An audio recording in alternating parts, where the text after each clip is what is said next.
الحقيقة انه ما بين الحر والبرد يعني اوقات قصيرة جدا جدا بنعيشها في هذه الايام. درجات حرارة تبقى مرتفعة ودرجات تبقى منخفضة، فالدنيا متلخبطة شوية. لكن نتعرف على حالة الطقس مع دكتورة منار غانم، عضو المركز الاعلامي لهيئة الارصاد الجوية. دكتورة منار، صباح الفل، كل سنة وحضرتك طيبة. دكتورة منار، صباح الفل.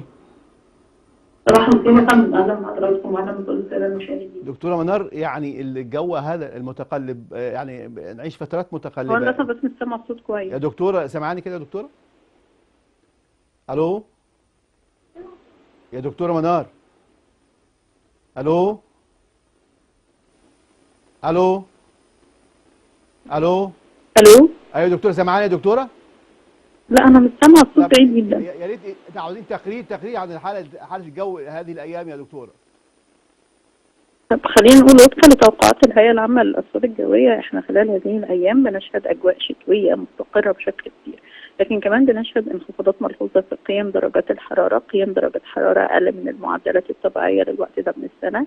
بنتاثر بالكتل الهوائيه الشماليه القادمه من جنوب اوروبا مرورا بالبحر المتوسط، منخفضه بشكل كبير في قيم درجات حرارتها. مع مرور منخفض جوي في طبقات الجو العليا، العوامل دي كلها بتساعد على تكاثر وظهور السحب المنخفضه والمتوسطه بتحديد جزء من اشعه الشمس، فبالتالي بتساعد على انخفاض الحراره، وبتساعد على ان قيم درجات الحراره تكون اقل من المعدلات الطبيعيه للوقت ده من السنه، يمكن بحوالي 3 ل 4 درجات. انخفاضات ملحوظه في الحراره مستمره معانا يمكن لمنتصف الاسبوع ان شاء الله. عظمى في القاهره الكبرى اليوم 18 درجه مئويه. الاجواء بتميل للبروده فتره النهار في معظم المحافظات الشماليه، بتميل للحراره في محافظات الصعيد، لان كل ما بتجه للجنوب قيم درجات الحراره بتزيد. كمان فترات الليل انخفاضات ملحوظه في قيم درجات الحراره، خاصه فتره الليل المتاخر او فترات الصباح الباكر. صغرى فتره الليل في القاهره ما بين 8 و10 درجات، اجواء شديده البروده بشكل كبير. يمكن كمان الصقيع، في فرص لتكون الصقيع على المزروعات في وسط سيناء نتيجه انخفاض قيم درجات الحراره بشكل كبير. فرص الامطار ايضا موجوده معايا، فرص امطار خفيفه قد تكون متوسطه في الاماكن الساحليه المطله على البحر المتوسط وشمال الوجه البحري، مع فرص ضعيفه ان هي تمتد للمحافظات الداخليه، واغلبها هتكون فرص امطار خفيفه في جنوب الوجه البحري، مدن القناه، القاهره الكبرى. زي ما قلت في الاول، الاجواء الشتويه دي مكمله معانا لحد يوم الثلاث والاربع ان شاء الله. ما فيش اي ارتفاعات في الحراره على مدار هذا الاسبوع، احنا اقل من المعدل.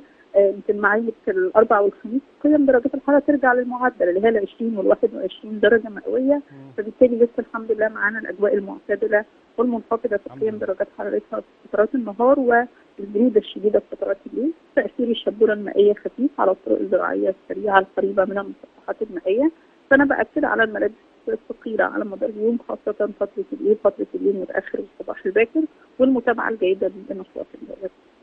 دكتورة منار غانم، شكرا على التقرير المفصل عن حالة الطقس في هذه الأيام وعلى مدار الأسبوع في شهر رمضان المبارك.